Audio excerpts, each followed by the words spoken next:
たとえ死が二人を分かつとも決して壊れないものがある。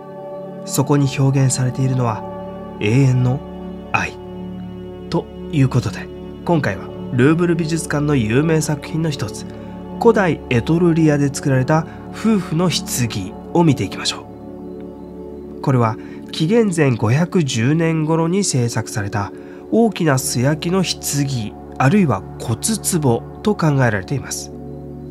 下は桶状になっていてネイスの形をしている。上の蓋の部分は宴会に参加している夫婦の姿が表現されています。このように古代の宴会において人々はネイスに肘をつき横になった状態で食事をしたりお酒を飲んだりおしゃべりしていたんですね。後ろの男性、右腕を女性の肩に回しております。よく見ると親指には穴が開いてるでしょ。ワインを飲むための杯を持っていたんでしょう。貴族たちはワインを飲む習慣を持っていたし、彼らが肘をついているクッションにご注目ください。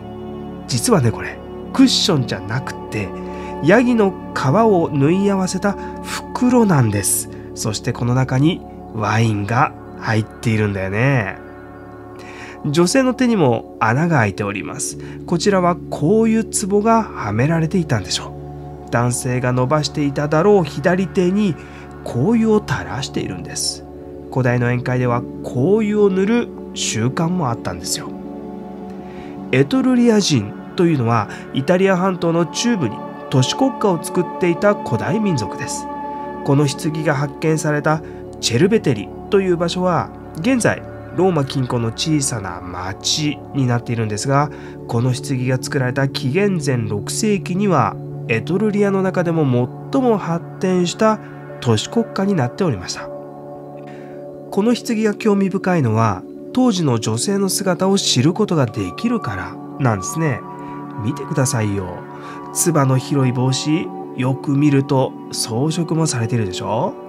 耳たぶ、穴が開いてますよ。イヤリングですよね。金の丸いイヤリングなんかも見つかっているんです。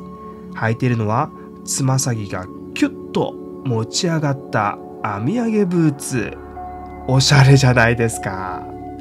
そして女性が宴会用のネイスの上で夫の隣で横になっているという点が興味深いんですよ。というのもね、古代ギリシャでは宴会は男性だけのものでした。音楽家や遊女でないと女性は参加できなかったんです。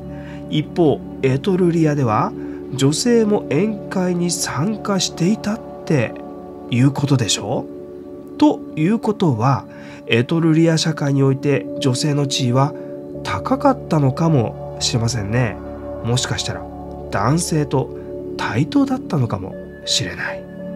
対等だからこそ死後も愛を誓い合うほどの関係性を築くことができたのかもしれないですね。いずれにしても紀元前6世紀に誓われた愛の形は21世紀に生きる私たちに常に感動を与え続けております。